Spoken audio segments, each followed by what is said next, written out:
నీవు బంధింపబడిన స్థితిలో ఇప్పుడు ఉండకపోవడం లేదు.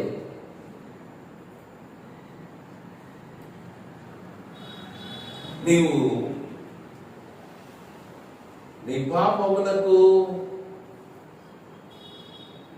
నీ అలవాట్లకు,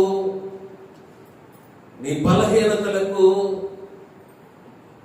నీ తలంపులకు, నీ పాప తలంపులకు, చెడ్డ ఆలోచనలకు, నీ హృదయంలో పుట్టేటువంటి ప్రతి చెడుతనములకు నీవిక దాసుడుగా ఉండనవసరము లేదు. You are redeemed. నువ్వు విడిపించబడినటువంటి వ్యక్తివి, నువ్వు దాసుడము కాదు.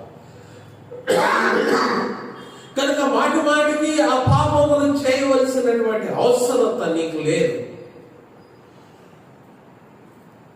చాలా మంది జీవితాలలో మనం చూస్తూ ఉంటాం, వారు తమ పాపమును మాటి మాటికి చేసేటువంటి వారిగా ఉన్నారు.